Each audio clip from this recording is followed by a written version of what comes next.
भ्रष्टाचार की मार से कराहता मऊगन जिला। अधिवक्ता पंकज मिश्रा का बड़ा बयान। जिला कलेक्टर के आदेश पर भारी दिख रहे संबंधित विभागों के अधिकारी। शादियों में चल रहा है पूरा प्रशासन, भौतिक स्थिति कुछ नहीं है। कर पाएंगे 1 घंटे पूरा जिला मऊगन नई गढ़िया कवर किया जा सकता है कि क्या क्षेत्र की समस्या है। अभी तक कोई ना हमारे यहाँ से प्रशासनिक स्तर पे तहसीलदार, एसडीएम जो भी है वो अपनी जिम्मेदारियों को भूल करके और अभी तक यहाँ उपलब्ध नहीं कराए। हमारे यहाँ के मऊगन जिले के पक्षकार सारे परेशान हो रहे हैं। जी हां, तत्कालीन मुख्यमंत्री शिवराज के द्वारा बनाया गया मध्य प्रदेश का नवगठित जिला मोहन सरकार में मूलभूत सुविधाओं से वंचित, भ्रष्टाचार और मानव निर्मित समस्याओं से जूझ रहा है। मऊगन जिला इन दिनों विकास की राह पर नहीं बल्कि भ्रष्टाचार की दलदल में धंसता जा रहा है। सरकार द्वारा किए गए विकास और पारदर्शिता के वादे के बावजूद यहाँ अफसरशाही बेलगाम होती जा रही है। अधिकारियों पर कुर्सी का नशा ऐसा सवार है कि वे न केवल कानून को ताक पर रख रहे हैं बल्कि आम जनता की मेहनत की कमाई को योजनाओं के नाम पर लूटने का सिलसिला भी नवागत और संवेदनशील अफसरों के आने के बाद भी बदस्तूर जारी है। आपको बता दें, मऊगन जिला के हालात इतने बिगड़ चुके हैं कि प्रशासन में भ्रष्टाचार के विरोध में स्वर उठने लगे हैं, जिसको लेकर हमेशा मुखर रहे जिला अधिवक्ता संघ के वरिष्ठ सदस्य अधिवक्ता पंकज मिश्रा ने इस मसले पर तीखी प्रतिक्रिया देते हुए बड़ा बयान दिया है। बता दें, पंकज मिश्रा ने रिश्वतखोरी के खिलाफ मोर्चा खोलते हुए पूर्व में मऊगन तहसीलदार नन्हेलाल वर्मा और जनपद के बाबू को रिश्वत लेते हुए लोकायुक्त पुलिस से पकड़वाकर भ्रष्ट अफसरों में हड़कंप मचवा दिया था। उन्होंने मऊगन की मौजूदा स्थिति को लोकतंत्र की नहीं लूट तंत्र की उपज बताया है। सरकार की योजनाओं को चंद भ्रष्ट अधिकारी और ठेकेदार मिलकर हजम कर रहे हैं। आम जनता केवल कागजों पर लाभान्वित हो रही है। यह लोकतंत्र का नहीं बल्कि व्यवस्था का उपहास है। उन्होंने यह भी कहा कि यदि जल्द ही प्रशासन की लगाम नहीं कसी गई तो मऊगन एक दिन भ्रष्टाचार का पर्याय बन जाएगा।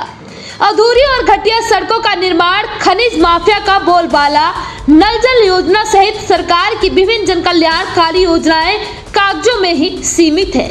मऊगन जिले में भ्रष्टाचार के खिलाफ मुखर व उसके मोर्चा खोलने वाले वरिष्ठ अधिवक्ता पंकज मिश्रा के द्वारा जिले के संवेदनशील अधिकारियों का ध्यान आकृष्ट कराते हुए कहा कि मऊगन का यह हाल देश भर के उन जिलों के लिए आईना है जहां सत्ता के संरक्षण में भ्रष्टाचार का तंत्र फल फूल रहा है।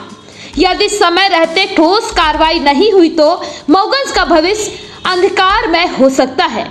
अब सवाल यह है कि क्या मऊगन को लूट तंत्र से निकालकर लोकतंत्र की राह पर लाया जाएगा या फिर यह जिला भ्रष्टाचार का नया मॉडल बनेगा। अब आइए सीधे जुड़ते हैं वरिष्ठ अधिवक्ता पंकज मिश्रा सहित अन्य अधिवक्ताओं से, सुनते हैं जिला की जमीनी हकीकत को लेकर उन्होंने क्या कुछ प्रतिक्रिया दी। मौजूदा समय में काफी नगर में कहिए या शहर में जिला का मुख्यालय है, यहाँ पर काफी उथल पुथल दिखाई दे रही है। आप एक अधिवक्ता हैं, किस ढंग से देख रहे हैं प्रशासन को और उसके इंतजामों को? क्या है कि प्रशासन की नाकामी तो हर एक जगह कहीं भी देखा जा सकता है। मतलब पहले क्या होता था कि आज से 10 वर्ष पहले बरसात का मौसम आता था, उसके पहले मार्च अप्रैल मई के महीने में गांवों में चाहे शहर हो, लाइट तारों को टाइट किया जाता था। कहीं भी कोई गड़बड़ी रहती तो उसका सुधार कार्य कराया जाता था। 4 महीने मेंटेनेंस का काम चलता था, जिससे बरसात के टाइम में सुचारू रूप से विद्युत जो है तो प्रवाहित हो सके। लेकिन अब क्या व्यवस्था सरकार ने बनाई है कि यहाँ के लोकल मशीनरी जो विभाग के अधिकारी कर्मचारी है उन्होंने क्या बनाया कुछ पता नहीं चलता। बजट तो सरकार में आता है कि करोड़ों रुपए आ रहे हैं और काम कुछ नहीं होता। लाइट, आप भी नगर के नागरिक हैं, आपको मालूम होगा कितने घंटे लाइट रहती है। आप ये सोचें कि 2 घंटे लगातार लाइट रह जाए तो कोई गारंटी नहीं है कि 2 घंटे लगातार लाइट रह जाए। हमको लगता है कि हर 10 मिनट में लाइट ट्रिप हो जाती है।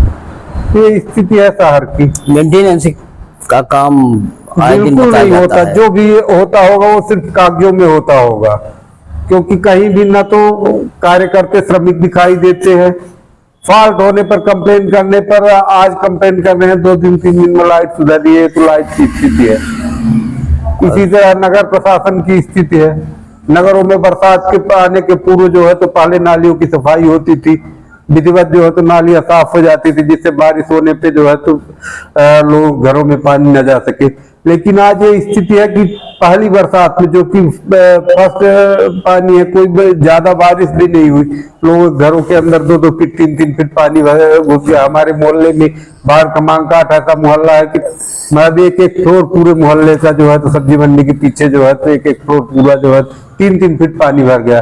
जिनका एक मंजिल का मकान था, जिनके पास डबल मंजिल का था, वो कुछ अपना राशन सीधा सामान जो है तो ऊपर रख लिए। जिनके पास एक मंजिल का है पूरा उसमें पानी में तैर रहा है, देख रहा है। वीडियो में आप देख लीजिए, मौके में देख लीजिए कि उनका पूरा सामान, खाने का बर्तन सब ऊपर पानी में तैर रहा है 3 फीट ऊपर। ये तो स्थिति है। और जो है तो बजट पर्याप्त आ रहा है, लेकिन सिर्फ कागजों में हो रहा है पूरी कार्यवाही। जिला कलेक्टर जो मौजूदा अपने संजय कुमार जैन साहब, समय समय पर उनके आदेश और निर्देश दिखाई दे। आदेश निर्देश कागजों में दिखाई देना और भौतिक स्थिति में भौतिक रूप से कार्य होना वो बात दूसरी है। बहुत ईमानदार हो सकते हैं, लेकिन जब उनका कोई सुनने वाला नहीं है, या तो उस ढंग से उनका दबाव न मानते होंगे कर्मचारी, उस आदेश का क्या मतलब है? जब आदेश कागज में रिटर्न करना है तो कागज में तो वो भी बिल वाउचर लगा रहे हैं कि हमने नाली सफाई करवा दी है, हमने बिजली मेंटेनेंस करवा दिया है। जिस ढंग से वो कागज में माननीय कलेक्टर साहब आदेश कर रहे हैं कि ये काम हो जाए, इस ढंग से वो भी कागज में लिख रहे हैं कि हमने मेंटेनेंस करवा दिया, हमने नाली की सफाई करवा दिया। पर कहीं फील्ड में दिखे तब ना उसका मतलब है। जब फील्ड में नहीं दिखता तो उसका मतलब क्या है आदेश का? जैसे कागज में वो आदेश कर रहे हैं कि आप ऐसा कर लो, तो नगर पालिका भी कागज में मेंटेनेंस सफाई कर रही है, विद्युत विभाग भी कागज में मेंटेनेंस कर रहा है, कागज में पूरा काम चल रहा है। जन सुनवाई की क्या स्थिति है? जब यही हाल जन सुनवाई की भी है, सिर्फ कागजों में चल रहा है पूरा प्रशासन, भौतिक स्थिति कुछ नहीं है। बिजली की स्थिति है कि न्यायालय का कार्य पूरा प्रभावित हो जाता है। ये समझिए कि हफ्ते में 2 से 3 दिन न्यायालय का कार्य प्रभावित हो जाता है। मतलब 7-8 घंटे का वर्किंग आवर रहता है, जिसमें 2 घंटे 3 घंटे बिजली न होने के कारण न्यायालय का working time high court supreme court बढ़ा रही है कि अधिक से अधिक वर्किंग टाइम में काम लिया जाए। और विद्युत प्रवाह बराबर संचालित न होने से न्यायालय का कार्य पूरी तरह से, प्रतिदिन ऐसा कोई भी दिन न होगा जिस दिन 2 घंटे 3 घंटे न्यायालय का कार्य अवरुद्ध न हो। निश्चित रूप से तो आप लोग भी प्रभावित, बिल्कुल प्रभावित होते हैं। गवाहियां नहीं हो पाती है, पक्षकार आते हैं लौट जाते हैं, लाइट नहीं है, इन्वर्टर डिस्चार्ज हो गया, सुबह से लाइट नहीं है। अब देख रहे हैं आपकी लाइट नहीं है, आज सुबह से लाइट नहीं है, न्यायालय के कार्य बंद है। आप लोग कानून के जानकार हैं और कहीं न कहीं एक प्रभाव है शासन प्रशासन पर, तो उस ढंग से आदमी आवाज उठा सकता है, करना है। यहाँ के प्रशासनिक कलेक्टर हैं, बैठे हुए हैं, जिले के मुखिया हैं। भाई पहले आप तो छोटा स्थान है, कलेक्टर तो 2 घंटे में पूरे जिले का भ्रमण कर सकते हैं, पूरे जिले का भ्रमण कर सकते हैं कि कहाँ क्या स्थिति है। लेकिन पहले रीवा से कलेक्टर बैठते थे। छोटी संस्था इसीलिए बनाई जाती है कि क्षेत्र का विकास अच्छे ढंग से होगा, अधिकारी पहुंच के लोगों की समस्याओं का निदान कर पाएंगे। 1 घंटे में पूरा जिला मऊ गंजाई गढ़िया कवर किया जा सकता है कि क्या क्षेत्र की समस्या है, क्या क्या समस्याएं आ रही है, लेकिन कोई देखने वाला नहीं है। आखिर क्या बात है? अभी आप लोगों ने 1-2 मुद्दों पर शासन प्रशासन की समझ बात रखी थी, अधिवक्ताओं से जुड़ा मुद्दे थे जी, उसको भी कहीं न कहीं ये सबने अनसुना किया। आप लोग इसके बाद शांत हो गए? अब इसके लिए शांत नहीं हो गए, क्योंकि प्रशासन के आश्वासन पर रुक गए थे। लेकिन अब उसके लिए अगर यही स्थिति रही तो अब कोई सामूहिक निर्णय लिया जाएगा, और सामूहिक निर्णय लेकर भाई अगर नहीं सुन रहा है प्रशासन तो फिर कठोर कार्यवाही करने के लिए हम लोग भी विवश होंगे, अधिवक्ता संघ भी कठोर कार्यवाही के लिए विवश होगा। ठीक, वरिष्ठ अधिवक्ता है आप, और यहाँ की जो व्यवस्थाएं हैं, न्यायालयीन व्यवस्था हो गई, यहाँ की मूलभूत समस्याओं को लेकर है, उनको लेकर क्या कहेंगे? अब ये तो सारी जो यहाँ की व्यवस्थाएं हैं वो प्रशासनिक व्यवस्था बिल्कुल सुस्त पड़ी हुई है। क्योंकि अभी रीवा से कट करके मऊगंज नया जिला बना है और वहां से जो हमारे यहाँ के मऊगंज के पत्रकार, मऊगंज जिले के पत्रकार भू अभिलेख के लिए रीवा से अभी तक उनको प्राप्त करना होता था और ये प्रशासन के द्वारा ये हुआ कि वो भू अभिलेख सारे दस्तावेज मऊगंज अभिलेखागार में उपलब्ध हो जाए, लेकिन उसके लिए अभी तक कोई ना हमारे यहाँ से प्रशासनिक स्तर पे तहसीलदार, एसडीएम जो भी है वो अपनी जिम्मेदारियों को भूल करके और अभी तक यहाँ उपलब्ध नहीं कराए। हमारे यहाँ के मऊगंज जिले के पत्रकार सारे परेशान हो रहे हैं। ये तो हुई न्यायालय पोर्टल में जो नक्शा ये क्या अब इनकी कंप्यूटर में क्या इनकी गड़बड़ी है, क्या कारण है, इसको तो हम नहीं बता सकते हैं क्योंकि ये कंप्यूटर जब से हुआ है उसके लिए हम लोग नहीं बता सकते। लेकिन कुछ कई ऐसे गांव और कई ऐसे पटवारी हल्का की भूमिया है जहां का नक्शा ही गायब है और ये तो हुआ न्यायालय। अब रही बात नगर की जो मूलभूत समस्याएं हैं उसके लिए आपने कहा, तो उसके लिए मैं प्रशासनिक व्यवस्था, शासन प्रशासन दोनों को मैं दोषी मानता हूं। चूंकि भाई बरसात में रोड का काम चल रहा है, एक थोड़ी सी बारिश में पूरे इतने मिट्टी कीचड़ से सने हो गए हैं जो और थोड़ी सी बारिश में घर के अंदर पानी घुस रहा है।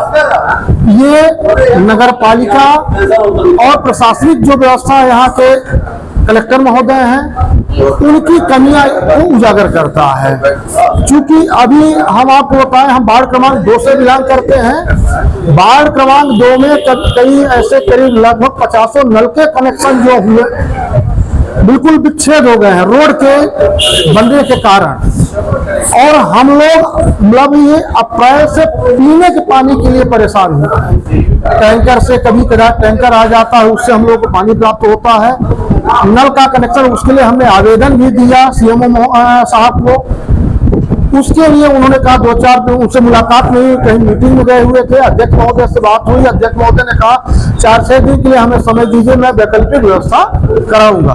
लेकिन कोई भी व्यवस्था आज तक उनके द्वारा वही बीच बीच में टैंकर भेज देते हैं, उससे पीने के पानी की व्यवस्था नहीं हो पा रही है। ये स्थिति है मऊगंज की प्रशासनिक व्यवस्था।